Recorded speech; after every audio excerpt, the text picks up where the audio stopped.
j'ai compris. Top. Je pense que Arba Malchouyot, on a fait. Melech HaMashiach, on a fait. On a étudié, et la semaine dernière, on a un shiur très intéressant. Je dis qu'il est très intéressant parce que ce n'était pas le mien. En fait, on a étudié une siha du Rav Tzviuda qui donnait des réayotes. En fait, on a ramené 4 ou 5 mémorotes dans la Gemara hein, pour faire un parallèle entre deux sortes de Géoulot. Be'ita ou Ahishena, Kulo Zakai, Kulo Hayav, Tshuva Me'ira, Tshuva Me'ahava, Tshuva Ad Hashem, Tshuva El Hashem, Tshuva Bederech Nes, Tshuva Bederech Hateva. Toutes ces choses-là, le Maharsha, il a été Horez. Et on a vu du Gaon de Vilna, du Rahaim Kadosh, que apparemment la Géoula qu'on est en train de vivre, c'est un peu une Géoula d'or chez Kulo Hayav. Parce que c'est une Géoula qui est Bederech Hateva. Et c'est ce qu'on dit dans le Mevi Goel, Ivne Venehem, les Ma'an Shemo Be'ahava. Le tour dans Shulchan Aruch, quand c'est le tour dans, tu expliques Birkat Avot, il dit Mevi Goel, Ivne Venehem, les Ma'an Shemo, lo les Ma'an Chem, Ani Osei, les Ma'an Shemi, les Ma'an Shemo Be'ahava. Le Baruch il fait finalement pour son nom, pour le Brit, pour l'alliance qu'il a fait. Et ça, c'est la Géoula, la dernière Géoula. Dans ce cadre-là, on avait aussi expliqué aussi, parce que j'ai réétudié ça pour mon Shabbat. Pour moi, j'ai voulu réétudier ça avec les Mekorot. Et on voit aussi que dans le Dikdouk des Psukim, ce qu'on avait ramené, les Psukim de Parashat Nitzavim, c'est que c'est justement le. Là-bas, c'est Medugdak dans Kelos. Il y a Veshavta, Ad Hashem Elohecha, Veshamata Bekro. Il y a une Tshuva Ad Hashem. Et en fait, c'est de revenir en Eretz Israël. Mais Niddahta, après avoir fait la Teshuva Ad Hashem, et Teshuva Me'ira, on aura une Teshuva El Hashem. Et là-bas, on traduit Kodam Hashem. Cette Teshuva-là sera une Teshuva Me'ahava. En fait, on dit en fait qu'il y aura deux shlavim. Le premier shlav, c'est ce que nous vivons aujourd'hui. Kabetz Nithei Israël. Min'i kolech mi bechi, mekabetz nidhe amo Israël. Min'i. Kabetz nidhe amo Israël. Min'i kolech mi bechi. Il y a un premier shlav qui est la madriga de Rachel qui ramène tous les égarés. Après, il y a la tshuva beda'at. Tshuva me'ahava, tshuva entière, tshuva kolelet. Parce qu'on avait fait le parallèle entre Rabbi Eliezer et Rabbi Yoshua, est-ce que la Géoula tlouya betchouva? Il a dit non, finalement, il s'est tué, il n'a pas répondu. Que quoi? Qu'il y a une tchouva. Est-ce que c'est une tchouva que nous allons initier ou une tchouva que Akadosh Baruch Hu va nous forcer à faire? Et en fait, on a vu qu'on a eu le premier shlav de la tchouva obligée. Et en fait, cette tchouva obligée, elle va ensuite nous on va ensuite avoir la possibilité d'initier nous-mêmes la Géoula. Ça faisait référence ici aux deux autres madrigotes de Ani Verochev al-Hamor. C'est la tchouva petite, boiteuse.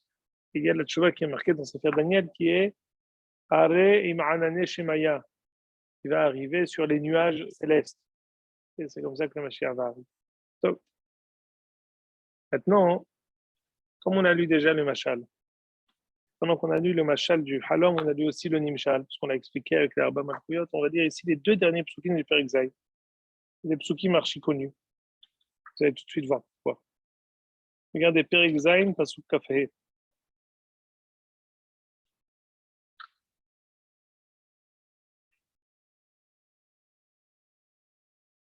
Umillin, Litzad Illa'a Yemallel. Là, c'est la fin, c'est la conclusion de ce que Daniel a vu. Umillin, Litzad Illa'a Yemallel. Pour Kaddiché Elyonin Yevalle. Là, on parle, nous dit ici le Rassag, ou alors on va voir ici le Metsudat David.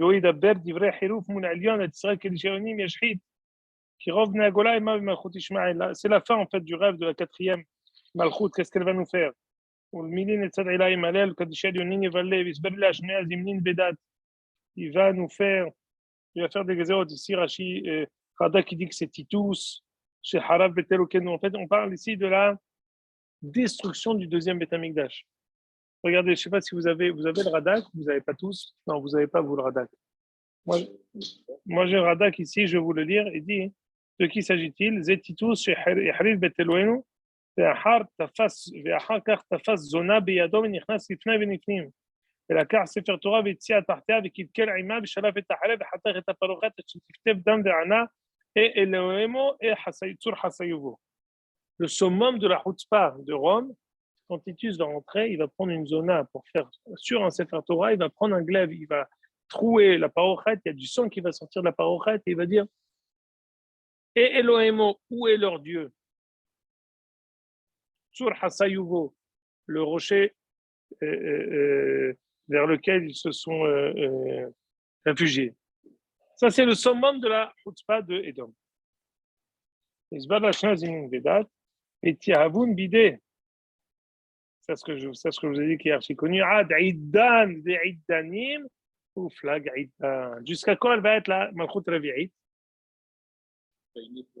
Jusqu'à Iddan ve'iddanim ou flag Iddan. Un temps, 2 temps et la moitié d'un temps. Sur ça que tous les livres ont été écrits. Comment on peut comprendre Iddan ve'iddanim ou flag Iddan? Alors, c'est sur ça qu'on a dit que lorsque Jonathan Ben Oziel a voulu traduire Sefer Daniel, c'est pas possible. Parce que s'il traduit ça, il va donner en fait le Ketseyamin. C'est sur ce pasouk-là, vous voyez qu'en fait le summum du Hizion de Daniel, c'est les Arba' Malchuyot, avec Bavel, Parasumadai, Yavan et Edom. Et là, on a la fin. C'est-à-dire qu'on a donné ici l'arrivée du Mashiach, et là, on donne la fin de Iddan, Ve'idanim ou Flag Iddan. Regardez ici également ce que dit Rashi. Jusqu'à quoi il y a vraiment le côté d'homme? Ad, Iddan, Ve'idanim ou Flag Iddan. Ketz, Satumhu. Vous avez dans Rashi? Ketz, Satumhu. Asher Nehemar le Daniel, Satom, Adevarim, Vahatom. ודרשו הראשונים איש לפי דעתו וכלו הקיצים. Rashi nous dit, les Rishonim, chacun il a voulu donner une explication et donner une date. וכלו כל הקיצים. Tous les kitzim qui ont été donnés ne se sont pas vérifiés. Tous les kitzim qui ont été donnés ont tous été démentis. ויש לנו לפטרו עוד, כאשר הייתי כתוב בשם רב סעדיה, הם 1,000 וגימל מאות ולמד השנים. Il dit que Idan ve'idani ou flag Idan, ça fait partie de Ashrei HaMechakeh, les 1335 jours. Je savais que M. Halimi connaissait ça, il adore ça. Il a la fin de l'année. Oui, vous adorez ça. Tout ce qui est le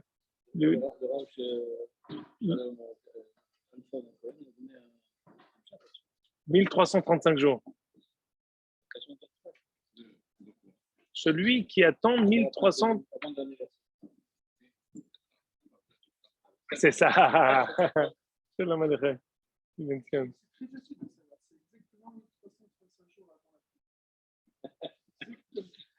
Oui, vous savez que vous avez vu ça dans Ramosh. Vous savez qu'on a vu ça avec le Ramosh Khalpan, j'ai vu ça aussi. C'est du archiconi vous dites. Alors, venez juste, on lit. Ah ouais, moi je connais pas. C'est pas ma tasse de thé. Mais il donne une explication extraordinaire. Bah, sortez-le. Ah, vous n'avez pas votre téléphone.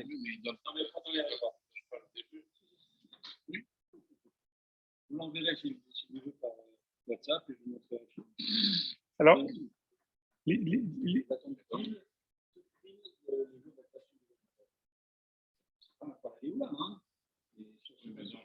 non, c'est pas ce que vous calculez maintenant. Non, le début. Le début, sinon il donne un début, il donne la fin à partir de il arrive à la création de l'État d'Israël, la finale.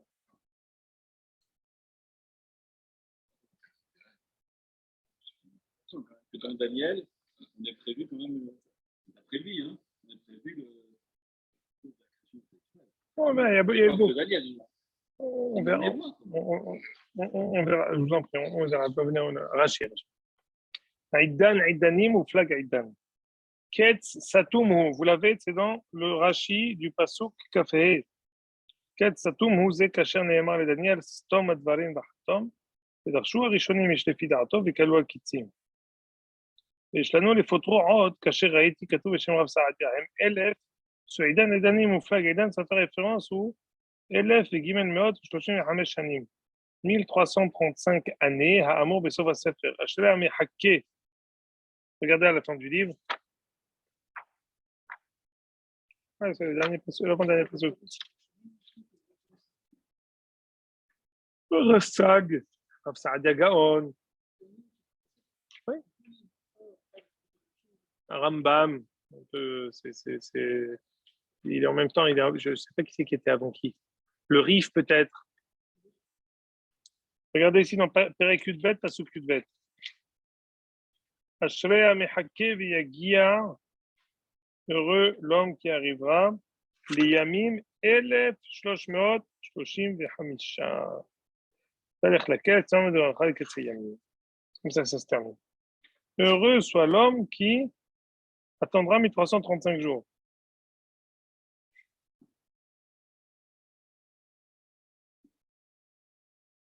Pélé. Ça fait référence à ce passouk-là. Donc on a voulu. Pardon? Il parle de Shana. En 1335 ans, alors il y en a qui ont choisi depuis la manière la plus naturelle, depuis la destruction du Beth Amikdash, jusqu'en 1335. Ça arrive où? Presque au Girouche Sfarad. Au Girouche Sfarad. Parce que c'est 1335 plus 70, ça fait 1405. C'est avant, mais il y a eu des, comment dire, des pogroms qui ont précédé Portugal. Donc on arrive il y a des toujours ce qu'on a l'habitude d'expliquer, c'est que les dates qui sont mentionnées toujours ce sont des dates qui sont propices. Ce ne sont pas des dates qui sont voilà, c'est des fenêtres où on a la possibilité du bien comme du moins bien. Alors, je vous lis ici, je continue Rashi. Au pirouche, à Moed, ad aet, shne aitim va hatsi aet. Ça marche chez aitim, dalet meot. Au pirouche, chez miyom, tsetam mi mitzraim, écoutez bien. Ad sheni bna abayit. Donc, depuis le moment où on est sorti jusqu'à la construction Beth Amikdash,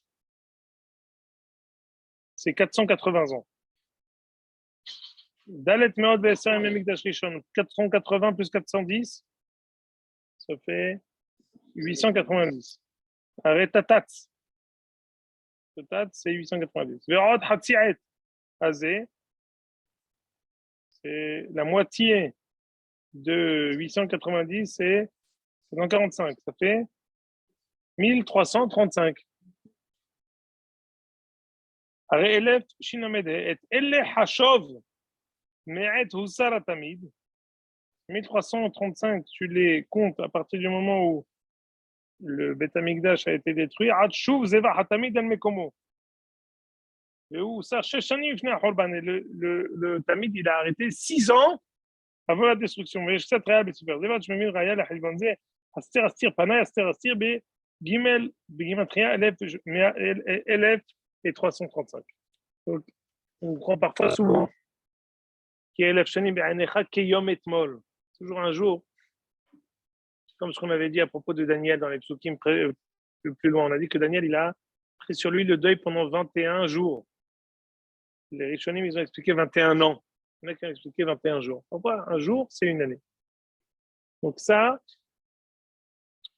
c'est l'exemple du fait que le Ketz, il reste Satoum. Maintenant, on fait encore 2 psukim. Medina Yetiv et Sholtanei Ya'adun, Yashmada Olovada Adsofa. Le Baruch Hu va juger ces malchouyot qui nous ont fait du mal. Malchuta, Vesholtana, Orvuta, Dimalkevat, Tehot, Kol Shemaya, Yehivat, Le'am Kadish Adionim. La malchout va nous, on va récupérer la malchout. Malchout, Kol Sholtana, Yale, Iflehon, Vishtameon, tout le monde servira le Mashiach. Adka, Sofa, Dimilta. Adkan, la fin de la névoie. Anna Daniel, Sagi, Rayonai, Yevhalunani, Beziva, Ishtanun, Alay, Omileta, Belibi, Nitret. C'est moi-même, Daniel, qui a eu énormément de rêves et de pensées qui l'ont effrayé, qui lui ont changé la couleur de sa peau. Omilta, Belibi, Nitret, et je garde tout au fond de mon cœur. Adkan, la partie du livre de Daniel qui est en araméen. À partir de maintenant, le livre va passer en hébreu, Lashon HaKodesh.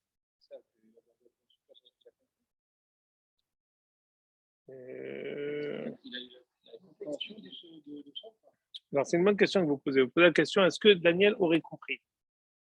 Quand on dit Belibi Natret, moi j'ai pensé que je l'ai gardé, ça veut dire, comme si tu dis quelque chose que tu ne comprends pas, tu le gardes sous le coude pour peut-être à un moment, tu comprendras cette chose-là. Mais est-ce que ça veut dire qu'il a compris? Même s'il avait compris, je pense que ça reste pour nous quelque chose qui nécessite approfondissement, parce qu'on dit qu'il y a Yaakov Avinu, il n'a pas compris. Kesh Yaakov, les galotes et Ketz, Zenistam. On voit qu'à chaque fois qu'il est question du Ketz, c'est quelque chose qui dépasse entendement.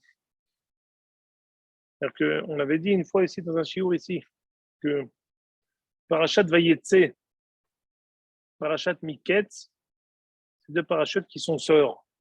Pourquoi elles sont sœurs? Les deux, elles sont stumot. Pas stumot entre les parachutes, mais stumot dans les parachutes. Du début jusqu'à la fin de la paracha, tout est miksha ahat. Il n'y a pas un espace. Pourquoi? Parce que Yaakov et Yosef, et les Toledot, Yaakov, Yosef. Yaakov était en galoute chez Lavan. Yosef était en galoute en Égypte. La galoute, elle est pour nous comme un tunnel noir.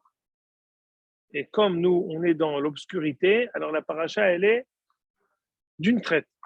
Ça, c'est la galoute qui est noire. Il y a une autre stima.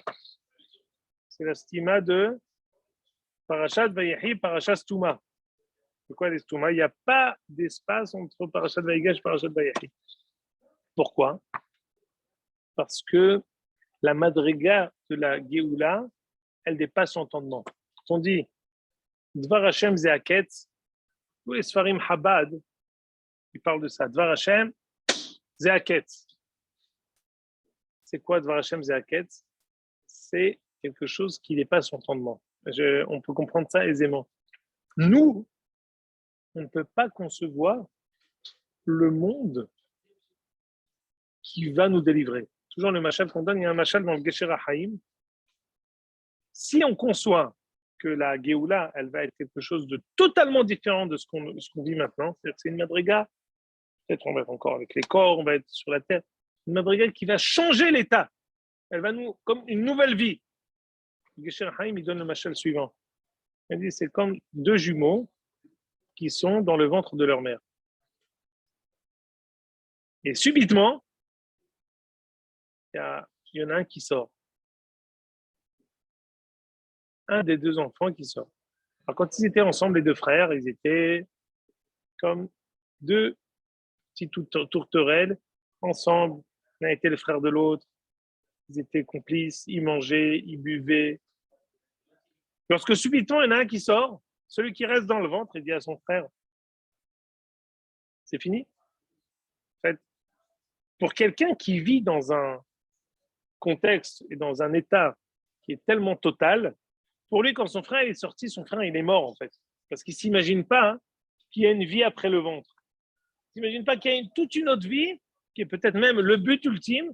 Et donc, quand son frère l'a quitté, pour lui-même, il a fait le deuil de son frère, parce que son frère l'a abandonné. Là, il était avec le malach qui lui apprenait la Torah, et son frère l'a abandonné, il s'imagine que maintenant, c'est fini. Or, quand il sortira, il se rendra compte que pas du tout, c'est l'inverse. L'état embryonnaire dans lequel il était, c'est un état qui est Araï. les Atid Lavo, l'état dans lequel on va être, l'état rouhanit, l'état de Nevoua, l'état de Kdusha, l'état de Hashrat Shrina, c'est un état totalement différent. Cet état-là, il nous empêche la possibilité de le percevoir, de l'imaginer, même pour Yaakov Avinu. C'est une madriga qui dépasse son temps, une madriga qui vient d'au-dessus du monde. Quand on dit Bereshit bara Elohim et Hashem et Haaretz, Haaretz et Tohu Vabohu, Hasham ben Tom, Veruach Elohim, זה רוחו של משיח. רוחו של משיח, il est קודם לעולם. קודם לעולם, donc c'est quelque chose qui est pour nous dans l'état où on est même pour Yaakov Avinu. Qui pouvait imaginer, voir, percevoir, mais la définir, pas possible. C'est la raison pour laquelle même Daniel, quand on dit il l'a gardé dans son cœur, peut-être qu'il a gardé la possibilité d'interpréter lointainement, mais à proprement parler, on ne peut pas appréhender la Géoula, on ne peut pas appréhender le Ketsayamin. C'est la fin de ce Hisayon terrible. Parce que pourquoi Daniel il est effrayé? Il dit voilà, j'ai été effrayé, j'ai changé de couleur. Pourquoi il est effrayé? Parce qu'il ne faut pas oublier, ça fait peut-être 2 ou 3 shiurim qu'on parle du Mashiach, mais il ne faut pas oublier les Arba Galouyot. Les Arba Galouyot que nous on est après. Mais les Arba Galouyot, combien on a peiné pendant les 2000 ans de Redifot, de pogrom, de Babocher Tomar Miten Ere ou Ba'ere Tomar Miten Bocher. Combien on a été écrasé. Donc c'est pour ça que Daniel, en fait, il en est resté pâle, très très pâle. Parce que s'imaginer que ce qui va lui arriver ce qui est arrivé à Am Israël pendant les 2000 ans qui vont suivre, il l'a déjà vu, c'est quelque chose de terrible. Tu voulais dire quelque chose, Laurent?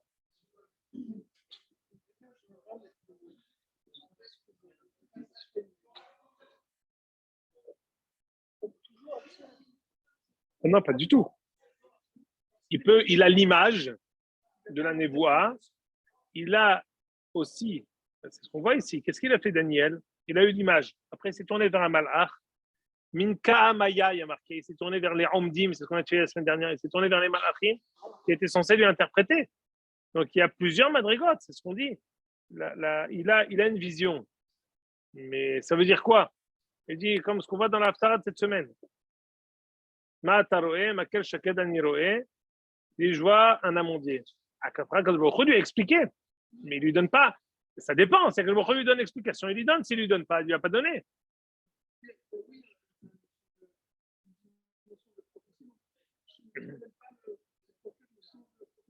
Pas systématiquement. Et dans ce cas-là, il y a Shreya Mehaké et qui arrivera.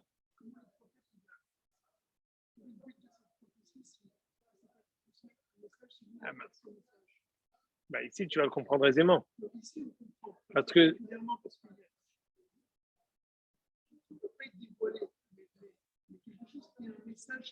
l'une des raisons pour laquelle on ne dit pas Ha'atzmotam shel Mehashevi Kitzim,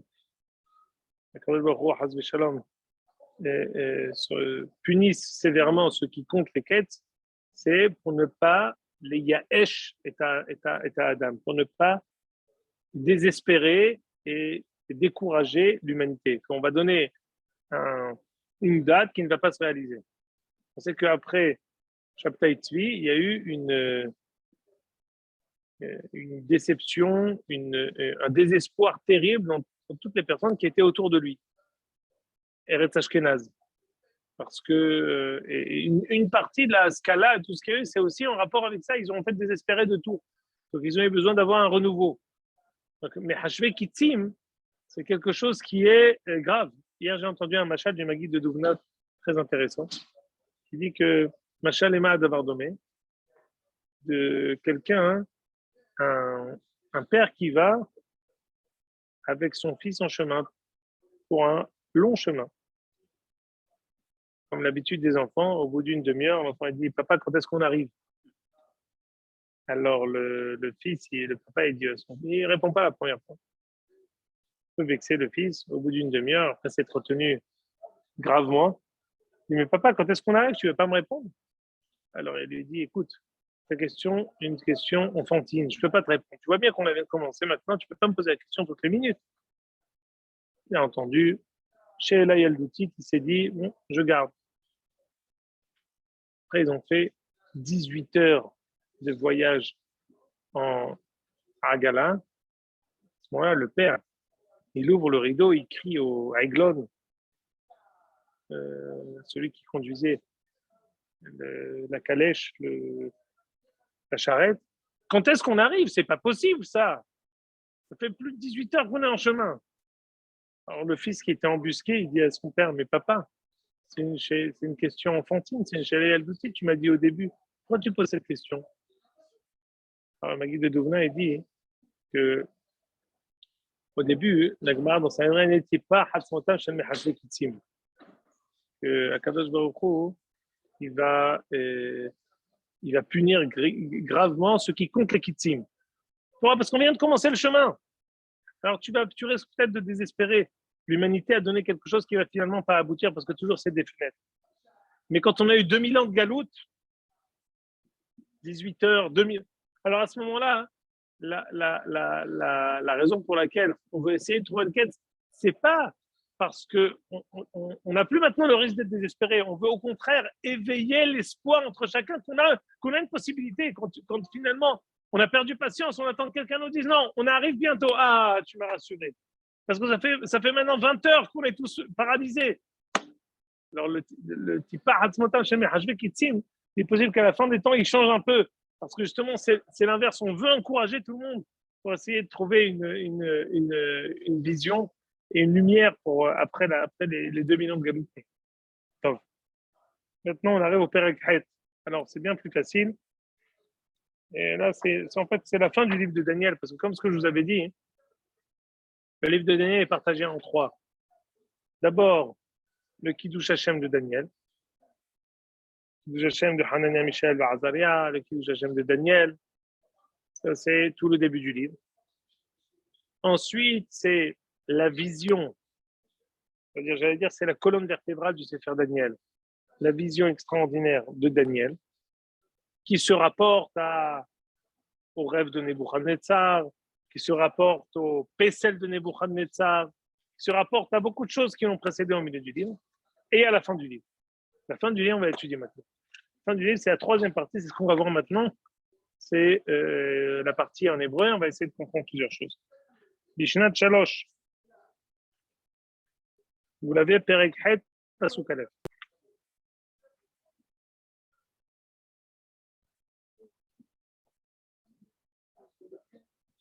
Alors, on va voir. Ici, en fait, on se trouve, pour vous dire, on se trouve quasiment à la fin du royaume de Babel, la dernière année. La veille de l'avènement de Parasumadaï. Et le Ikar de cette vision-là que Daniel va nous dire, c'est sur Parasumadaï. J'aimerais vous dire quelque chose d'ailleurs. Parce que Parasumadaï, si on réfléchit, Daniel était très court. Il ne s'est pas élargi et il n'a pas donné de détails sur les 2 hayot du milieu. Il leur a donné un petit ours et un ours. Essentiellement, Daniel s'est attardé sur la première haya, celle de Nebuchadnezzar, puisque c'est en fait tout le début du livre, avec c'est achalandé aussi de tout ce qu'on a connu de Nebuchadnezzar, effectivement. De la haya revi'it, avec tout ce qu'elle va nous faire comme mal dans Malchut Edom, mais la Malchut Shnia et Shlishit, Daniel, il s'est pas attardé. Là, on va voir qu'on va se tourner vers ça, on va essayer d'étudier, on va voir, et ça passe en hébreu. Alors, l'une des explications,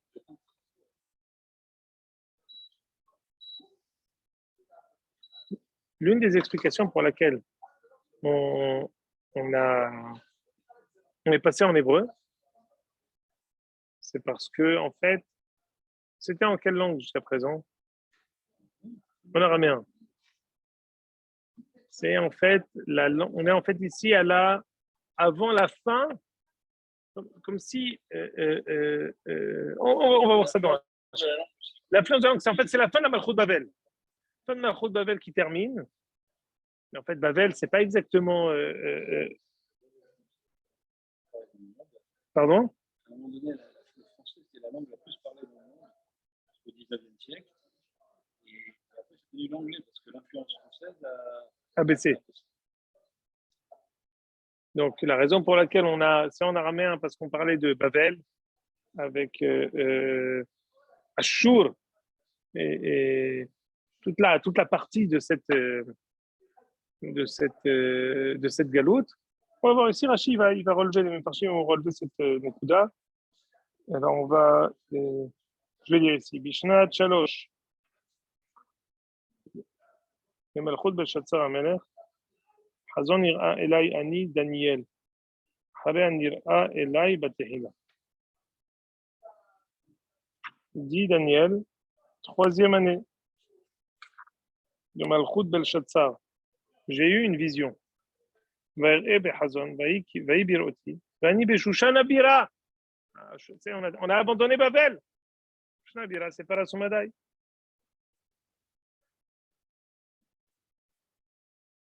ואני בשושן הבירה אשר בעילם המדינה, ויראה בחזון, ואני הייתי על אובל אולי. Ouval Oulai, Ouval, c'est le nom d'un fleuve, c'est le mot fleuve. Ouval Oulai. Le nom du Nahar, c'était Oulai. Comme ce que Yahizkel dit, Bani a été al Nehar Kevar. Le Nehar Kevar et le Nehar Oulai. J'ai vu. Et né.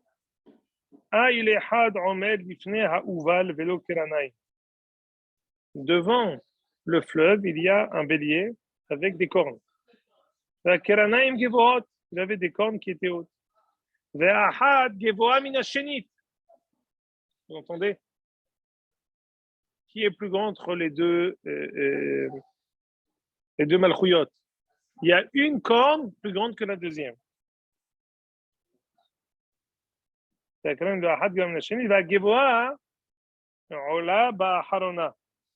Regardez tout ça comme Rashi nous explique. Rashi nous dit Velo Keranaim, Remez, Malchut Paras Umadai. ואחד גבוה מן השני תרמז מלכות פרס, שגדולה ממלכות מדי. C'est-à-dire que Paras Umadai, c'est la même galoute, mais elle est composée de deux, Paras Umadai.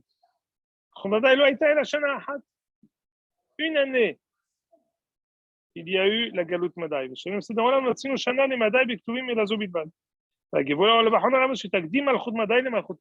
il y aura Malchut Madai, après, il y aura Malchut Paras. S'il dit, je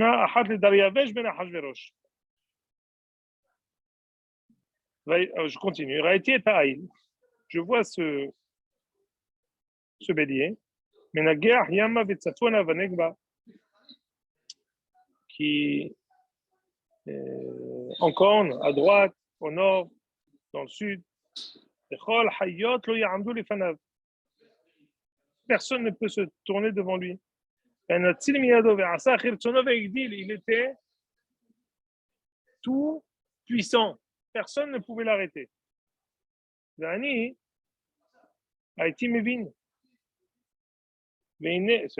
je le regardais. Voilà comment il y a un sa'ir qui vient, inama arabe. Donc, il vient de l'ouest. Al-Penechol haaretz. Ve'en nogeya ba'aretz. Tzafir keren hazout ben einav. Donc, il y a subitement une sorte de bouc qui vient avec une corne lui aussi. Il vient, donc on recommence. Il y a un bélier qui est avec deux cornes. Ça représente Paras Umadai. Il y a un sa'ir, un bouc qui vient. Qu'est-ce qu'il fait? Avec une corne. Il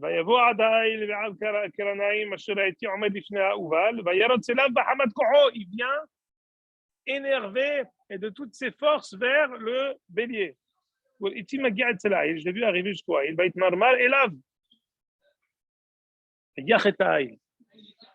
Il était très amer contre lui et il a frappé le bélier. Il va le jeter par terre, il va l'écraser. Personne ne pouvait arrêter ce bouc de l'attaque qu'il faisait au Haïl. Ce bouc, il a grandi.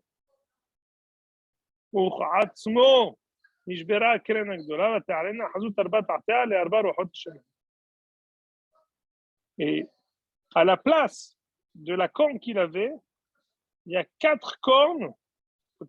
Après avoir fait tomber ce Haïl, la corne qu'il avait, elle s'est transformée en 4 cornes.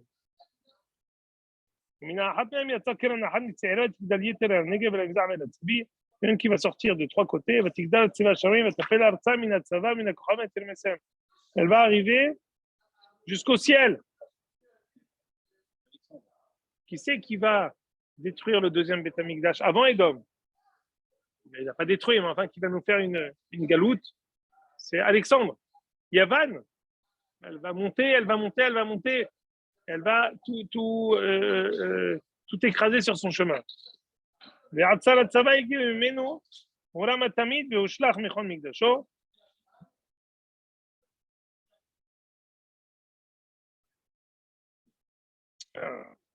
comprends pas. Parce que je vois ici qu'il explique que ce Sphire, c'est pas Yavan, il dit que c'est Edom. Ah, c'est ça, alors. Non, écoute bien.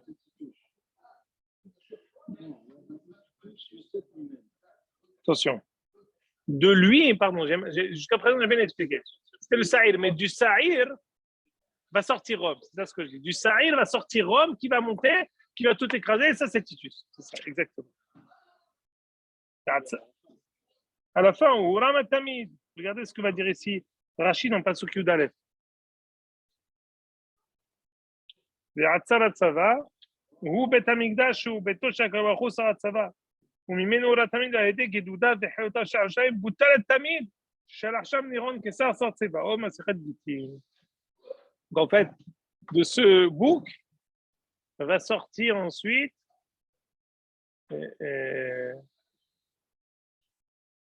une corne qui représente Rome. Et cette corne-là, elle va encore écraser. Et elle va détruire le Beth Amikdash. וצבא תינתן על התמיד בפשע, תשלחם את ארצה ועשתה והצליחה.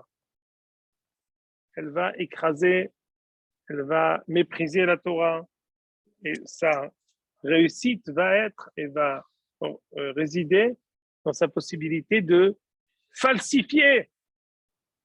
Ici, on fait peut-être référence à la Natsrut, christianisme qui va falsifier l'identité du peuple élu, qui va falsifier l'histoire, qui va mentir, qui va prétendre à l'héritage de Am Israël.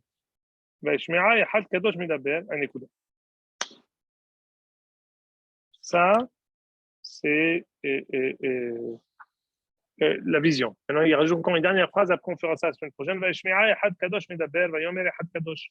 La palmonia medaber. Il y a une voix qui va sortir, un malach, et qui va dire Admatai Hazon Tamid, la Pesha Shomem, Tet Vekodesh, Betsava Mirmas.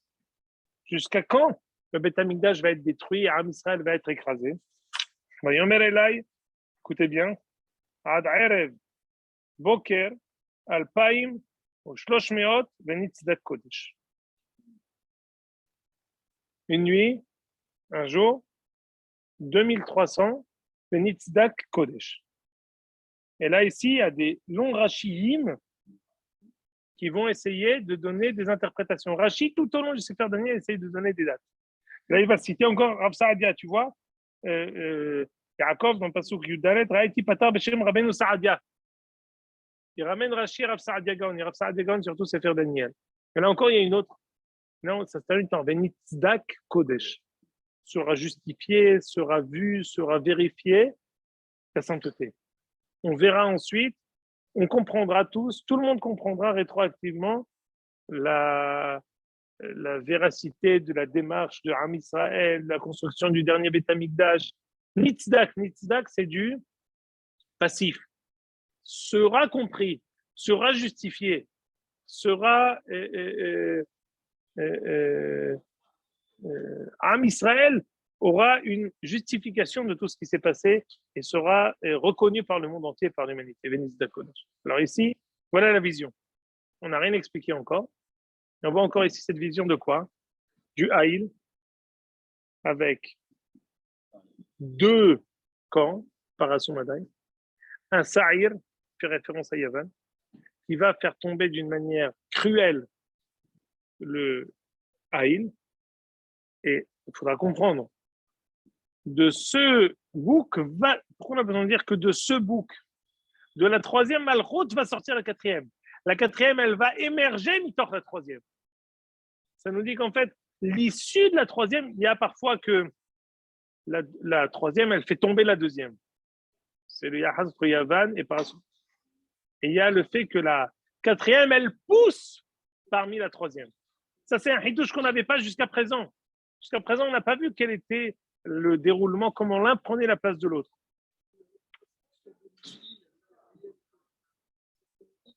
Alors ça aussi, on vient de l'eau, voilà. Non, Bezrat Hashem, dans la sur prochain. Ah,